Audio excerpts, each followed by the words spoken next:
అప్పుడు చంద్రబాబు నాయుడు గారి స్లోగన్ సమైక్య రాష్ట్రంలోనే సమగ్ర అభివృద్ధి. నేను ప్రథమ మహాసభకు పాలమూరు జిల్లాకు పోయినా, మహబూబ్నగర్ టౌన్లో పెట్టాం. పెద్ద భారీ మీటింగ్ జరిగింది, దాదాపు 70,000-80,000 మంది వచ్చిండ్రు. ఆ మీటింగ్లో నాకు బాగా కోపం వచ్చి, ఏమయ్యా చంద్రబాబు నాయుడు, అప్పటికి ఏంటంటే కర్ణాటకకి కొంత ముంపు ప్రాంతం ఏమిటి, జూరాల ప్రాజెక్టులో ఏంటంటే కొద్ది ముంపు ప్రాంతం కర్ణాటక రాష్ట్రంలో ఉంటుంది.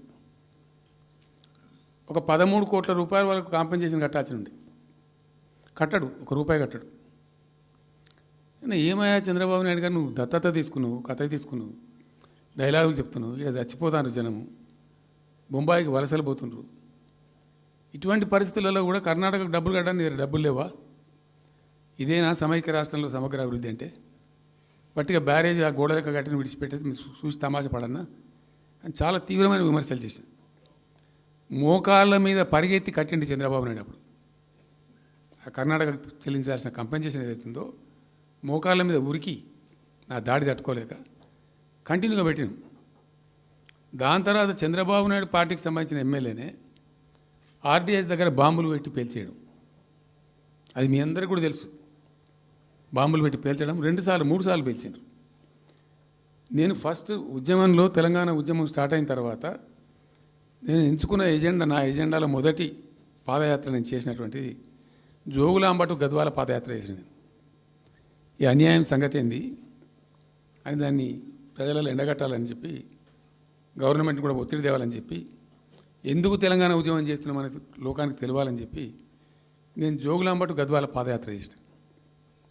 దాన్ని మొత్తం అసలు కంప్లీట్ 80,000 ఎకరాలకు బారాల్సినటువంటి ఆ ఆర్డీఎస్ కెనాలు 15,000 ఎకరాలు, 10,000 ఎకరాలు, 20,000 ఎకరాలకు వచ్చింది, తగ్గిపోయింది.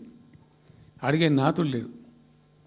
నేను అంతకు ముందే, పాదయాత్ర కన్నా ముందే స్వయంగా మేమందరం జిల్లా మహబూబ్నగర్ జిల్లా నాయకులు నేను కలిసి, ఆర్డీఎస్ హెడ్ వర్క్స్ ఎక్కడ ఉంటాయంటే కర్ణాటకలో ఉంటాయి, రాయచూరు దగ్గర.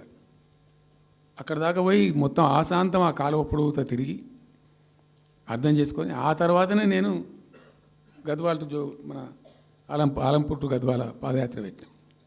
తిరిగి దాన్ని ఎక్స్పోజ్ చేసినాం.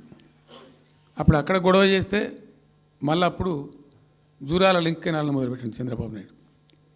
జూరాల టు ఆర్డీఎస్కు లింక్ కెనాల్ అని మళ్ళీ డ్రామా కట్టి, అంటే ప్రతిసారి ఏమార్చడము తెలంగాణ ప్రజలను ఒక రకమైన దగా చేయటం తప్ప రాలే, ఒక డ్రాప్ వాటర్ రాలే, ఎప్పుడు రాలే.